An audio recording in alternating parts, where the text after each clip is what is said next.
کہ کچھ اسباب ہوتے ہیں تنگ دستی کے، عموماً ہمارے اندر وہ عادتیں ہوتی ہیں اور ہم کہتے ہیں جی کہ تنگ دستی بہت ہے۔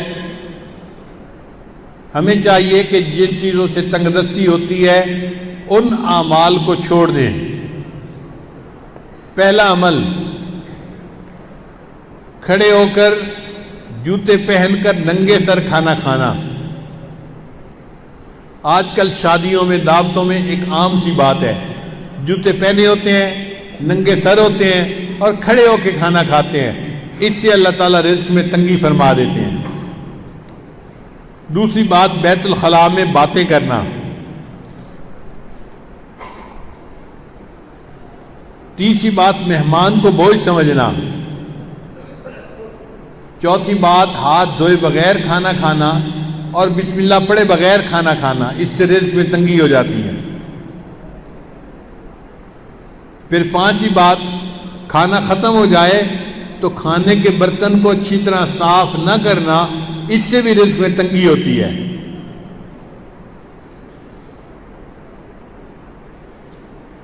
پھر چھٹی بات، مسجد میں دنیا کی باتیں کرنا۔ پھر ساتویں بات، مانگنے والے فقیر کو جھڑکنا۔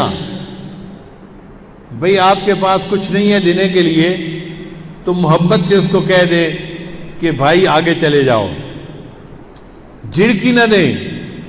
کئی لوگ اس فقیر غریب سمجھتے ہوئے اس کو جھڑکنا شروع کر دیتے ہیں، تجھے کہا نہیں، تو نے سنا نہیں، جاتا کیوں نہیں؟ تو فقیر کو جھڑکنے سے خود بندہ رزق کی تنگی میں مبتلا ہو جاتا ہے۔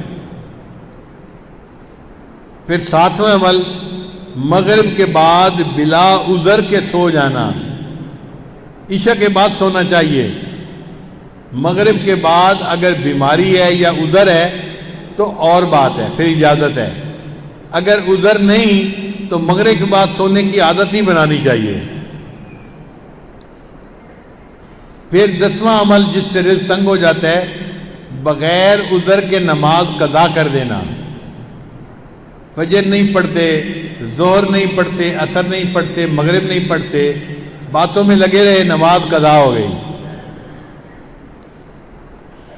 پھر 11واں عمل جس سے رزق میں تنگی آتی ہے، جھوٹ بولنا۔ اور آج کل تو جھوٹ بولنے کی ابتدا ماں باپ بچے سے ہی کر دیتے ہیں۔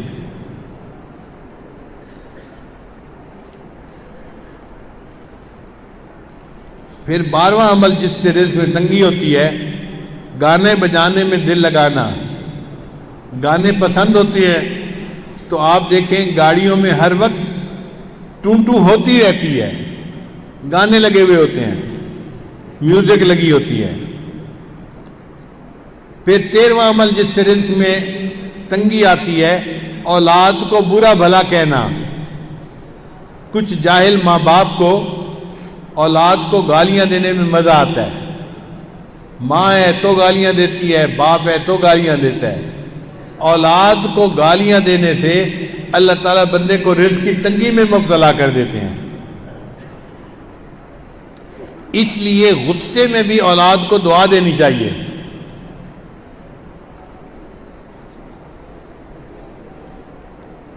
چنانچہ ایک صاحب اپنا واقعہ سنانے لگے کہ میں بہت شرارتی تھا اور گھر والوں کو میں نے تنگ کیا ہوا تھا۔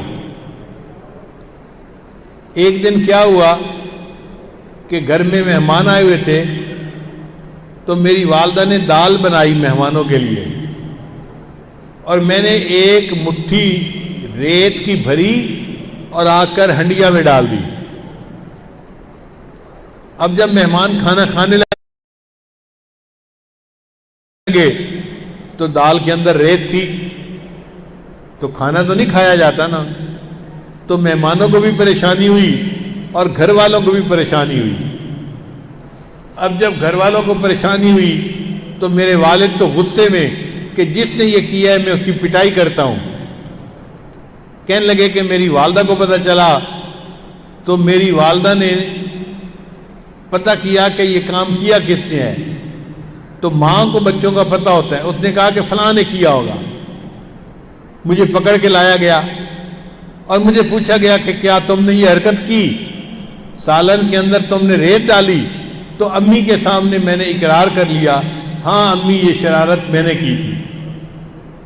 کہنے لگے کہ یہ شرارت کا جب میں نے اقرار کیا تو غصے میں میری ماں نے مجھے کہا، اچھا تو نے مہمانوں کو تکلیف پہنچائی اور سالن کے اندر تو نے ریت ڈالی، اللہ تعالیٰ تجھے حرم کا امام بنا دے۔ تو وہ کہتے ہیں کہ اللہ نے میری ماں کی دعا کو قبول کر لیا اور آج اللہ نے مجھے دونوں حرم کا امام بنا دیا۔ یہ واقعہ کس کا تھا؟ قاری سدیس کا تھا جو حرم کے امام ہیں۔ انہوں نے اپنی زندگی کا واقعہ سنایا کہ میں نے یہ حرکت کی تھی، میری والدہ نے مجھے بد دعا دینے کی بجائے دعا دی تھی، بیٹا اللہ تجھے حرم کا امام بنا دے، اور آج میری ماں کی دعا قبول ہوئی اور اللہ نے مجھے حرم کا امام بنا دیا۔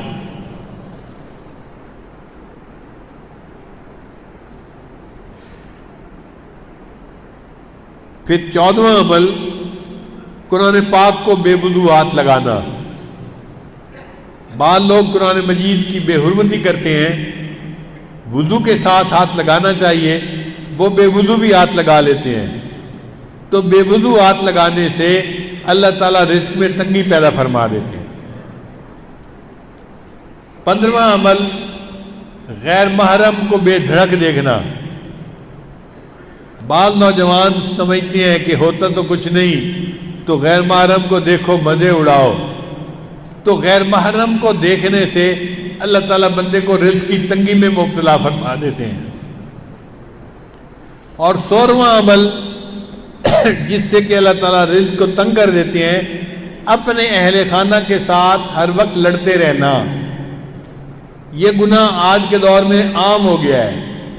جس گھر میں دیکھو خاوند بیوی پہ برس رہا ہے اور بیوی بھی چپ نہیں کرتی، آگے سے کوئی نہ کوئی جواب دیتی رہتی ہے، اس نوک جھونک کے بدلے اللہ تعالیٰ رزق کی تنگی میں مبتلا کر دیتے ہیں۔